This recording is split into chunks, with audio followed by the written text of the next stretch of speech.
Today, I wanted to share my own personal story and journey around finding more positive associations with masculinity, in particular with straight men, for anyone here that might be helped by that. I've told the story in different groups, different healing spaces, even in one-on-one therapy over the years that I've held, but I haven't really talked about it publicly. And a lot of women and a lot of men have deeply resonated with this. So I thought it'd be a good time to share it because in January, I start my next Embodied Masculinity group. And right now, you can get 10% off if you join the group until November 14th. Otherwise, you can still register by December 15th. You just won't get the discount. What made me start this group was 4 years ago. I was at I wouldn't say the end, but deeply in the middle of finding better associations with masculinity. Now, what you want to understand about me is I was born intersex. So I was born with male genitalia, but I was born with an expression of female hormones, estrogen, that dominated my body until I was around 14, 15 years old. So when I was developing early on, around 9 or 10, I started developing breast buds, which I thought was just fat because I was a little chubby at the same time. But it turned out they were actual breasts. And these breasts grew throughout my development. My hips also grew. I couldn't put on muscle. I gained weight just like my female peers were. And I felt very much like a girl. I didn't really resonate with being male. So I had a lot of dysphoria around my penis and a lot of dysphoria around being masculine because I felt much more feminine and I was around more women, so I related to them more. Now, what's interesting for me is because of these feminine expressions, I received a lot of hatred in school, a lot of bullying. I was sexually assaulted several times, and I internalized all this shame and self-hatred and totally hated my body and then hated anything about me that was feminine. So I started loving these feminine attributes. Then when I saw how they were treated in the world by the boys in my school, I started hating them. I internalized that misogyny, that hate for the feminine. And I still wasn't masculine myself. So I was in this strange place, true non-binary place of not really attaching to either, but because of that, feeling very detached from my body. Because what I've come to learn from having an intersex expression and development through puberty is that these binary patterns of masculine and feminine, male and female, they're really important to relate to because they move us and they shift us and they create certain kind of behaviors and expressions. They're universal. They're beyond human to me. A lot of people will conflate masculine with man and feminine with woman, but they're energies. Men and women both have masculine and feminine energies. The easiest way I like to teach this or describe it is the masculine is what stretches out and the feminine is what pulls in. And they're both extremely important. Think of a flower. A flower is such an androgynous example of the masculine and feminine in balance. These deep roots penetrating like masculine energy into the soil. And as it goes deep into the soil, it's able to have this incredibly flamboyant expression of a flower, which gets pollinated and then the feminine pulling in to the core of that plant to fertilize it, to create more, to grow, and then of course to die. So these energies of masculine and feminine are very important to all creatures, not just humans. Humans have made these maybe stereotypical judgments, characteristics, caricatures of the masculine and feminine, but they are at the end of the day energy. And hormones drive them. Testosterone amps the masculine and estrogen amps the feminine. So I'm just putting that aside so you can understand what I'm talking about when I talk about masculinity. Because the traditional masculine, the boys in my school, were so hard on what made me feminine and my feminine expressions, I hated my feminine expressions. But I also hated my masculine expressions that started being more male. When I was 15, 16, I had more testosterone suddenly being created. A biochemist explained this to me, that my DNA was coded to express as a female, even though I'm male. So I was expressing as a female with all this estrogen and this kind of transformation in my body. But I still have testicles and had testicles. So there was the ability for testosterone to kind of win, to take over the dominance of the estrogen so I could start expressing more male. And I did. I grew taller. I was able to get some muscle. I lost all my weight. I got very thin. I was actually a bit anorexic because I thought if I got thin enough, I could lose my breasts. But I would later find out no amount of weight loss would do that because it was breast tissue. It wasn't fat deposits. So as my masculine expression started coming through, I felt a lot of shame. I was so dysphoric, remember? I didn't feel like a boy, I didn't feel like a girl. But I did know I hated men. Men had been brutalizing to me. They have bullied me. They had violated me. They had abandoned me. They had rejected me. I didn't have much respect or any admiration or personal examples of men that were nurturing and kind and helped me feel safe. The only exceptions were my gay male friends, some of my closet boyfriends, and some just my friends who were gay, who I felt a real safety with. I'm bisexual, just for the record. I'm married to a woman now who I love, but I grew up mostly with men because I felt the safest with them. I felt the least dysphoric with gay male friends and male lovers. But what ended up happening for me was interesting. I went into my teenage years, then into my 20s, and the whole time being very male. You know, I look very male, I am male, I feel male now in a way I never did before, but really repressed my masculinity. I would overly act feminine when I didn't actually feel feminine because I wanted to look good in certain spaces where people felt angry toward men or had bad experiences with men. I wanted to be a good feminist. So in addition to supporting women and loving and respecting women, I hated myself and I hated most men. Now, I'm not suggesting that's what a good feminist is. That's where my mind was at the time. I thought to put down the masculine and amp up the feminine was the way to do it. But I would then start to realize that it was just as toxic to repress my masculinity as it was for other men to overtly dominate due to their masculinity or with their masculinity. Both were not a great way to relate to this force inside. But I didn't really know what to do about it because I had become so overcoupled with hatred and disgust for men and for the masculine. So hair on my body, standing up to pee, anything that was traditionally male felt really dysphoric and uncomfortable for me. So I did something very scary, but I knew I had to do. I had to make deep, intimate relationships with straight men in particular, because trans men and gay men, they were my safe place. I didn't have an issue there.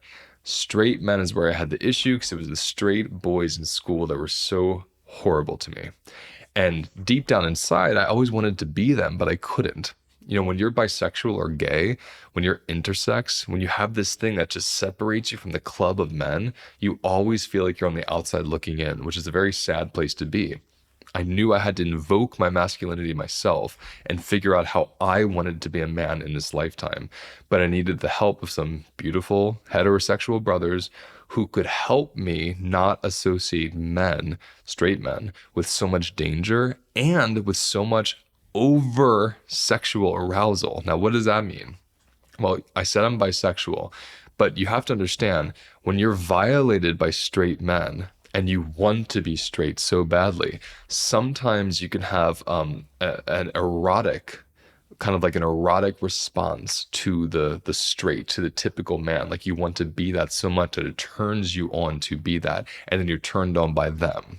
Now, this sounds a little strange because I'm also bisexual, so I can get turned on just from men. But in my trauma response, I got turned on because I wanted to be them. Those of you listening who get it, get it. And sometime I'll explain this much more.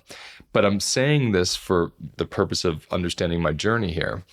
I chose two incredible straight men who are so balanced, who have become such deep brothers for me, Steven Rozowski and Zach Kalatsky.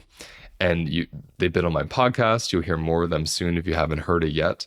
And they're part of my Embodied Masculinity group. They become such dear brothers and friends for me because they gave me access to something no other man knew how to give me, which was platonic intimacy and platonic touch. from straight men that didn't want anything from my body. They didn't want to violate me. They didn't want me to please them. There was no sense of what I had historically experienced from other straight men. There was a security in their masculine and feminine. So they could hug me, they could hold me, they could pet my head, and it was like a brother was taking care of me. It was this new, beautiful experience of a man showing me what nurturing looked like, showing me what fathering looked like, showing me what brothering looked like, in a way that I'm afraid we've really lost from our roots. I'll never forget watching beautiful videos of different tribes holding each other, practically naked, washing each other, tattooing each other, crying together, and wiping each other's tears and kissing each other's foreheads. This was normal stuff historically for us, but we've gotten so far from it because of our conditioning of what's okay and what's not okay. And now you have men who don't touch platonically, only know how to touch sexually, and overly dissociate with pornography and overly sexualize themselves through pornography. So male on male contact is so hypersexual at this point that it's also so taboo, in particular in straight settings and straight circles. So these two men really helped me free myself of thinking, if I'm with a man, it's because I have to do something for him or he wants something for me. It's been so settling to see and feel and experience its opposite that now I have what I call this really beautiful balanced bisexuality, where there are some men I'm attracted to because they're beautiful, and there are some I just love touching and being around, not because there's any sexuality moving through my bones, but because I love them like a friend, like a pet, like a brother. It's nothing to the point of wanting sex from them or feeling violated or scared around them. And now I can walk into spaces with other men and not feel a pull to have to kind of flirt in this strange hookup way I used to, or feel completely dysphoric and like I'm less than them because I'm still on that outside of the club looking in through the window. So uncoupling that also helped me uncouple my own hatred for the masculine. So I'm starting to love what makes me a man. I'm loving when my masculinity comes through. I'm loving when I get to father my daughter, when I get to husband my wife, when I get to brother my friends, and even bring my fathering aspect to my membership space and my groups and my retreats and how I hold space as a male facilitator in the trauma field. I love that I get to lean into my masculinity, find the inherent power it brings me, and use that in a way that nurtures and holds a really firm container, rather than using it to dominate, control, or letting my sex spill everywhere. It feels so centered and balanced. And this is what I hope to do in my 6-month program.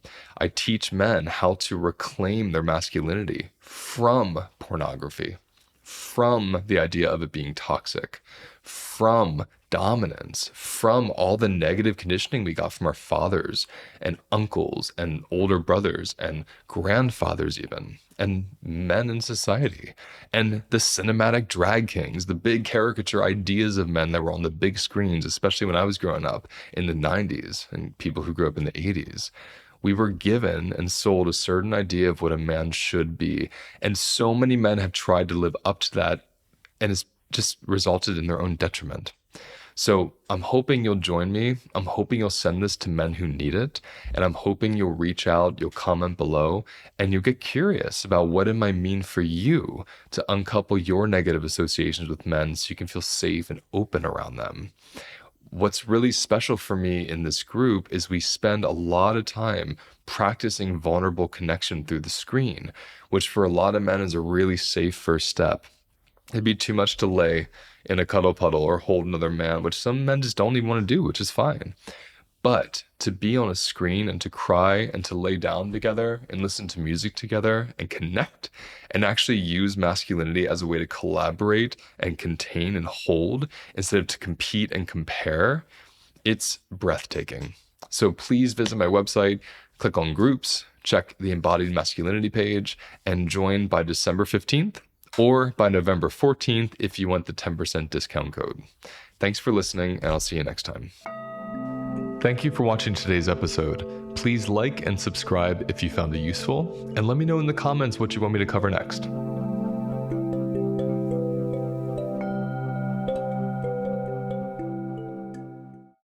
I have developed a 4-week self-paced course that takes 18 years of my personal and professional experience and puts it into one place where you can easily and quickly learn the foundations of recovering from stress and trauma. How does the food you eat affect your stress levels? How do the relationships in your life create stress or peace? How does the relationship you have with your body allow you to feel happier and more settled? I will cover all this and so much more in this 4-week self-paced course. And the best part, it's self-paced. You don't have to sign up at a certain date or finish it at a certain time. It's yours for life, and it's waiting there for you when you're ready to finish it. Throughout this course, I'll be teaching you philosophies and practices that combine my 3 favorite modalities: somatic experiencing, embodied parts work, and nutrition. For more information on this course, click on the link in my episode details. Listen, do you hear something?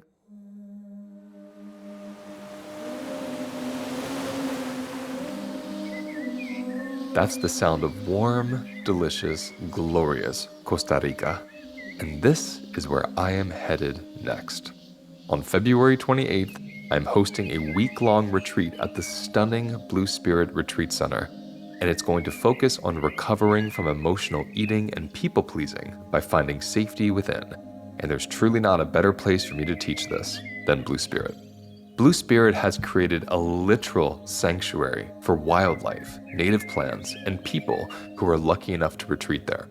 Picture a vibrant jungle canopy atop a hill with a saltwater infinity pool, yoga classes, next-level local cuisine, and beautiful views of the land and sea. Not to mention the very special, magical experience of wading in the saltwater pool while a crew of little baby monkeys rests on the branches above you. Your room is situated just minutes from the most beautiful ocean I've ever met, with tide pools featuring everything from blue octopus to starfish and a rainbow variety of tropical fish. And yes, I will be personally introducing you to each and every one of them. So let's go into the retreat itself. I'll be joined by my dear friends Zach and Camille as we teach you the art of finding safety in yourself, especially as it relates to fawning and people-pleasing and eating habits, which are all very connected.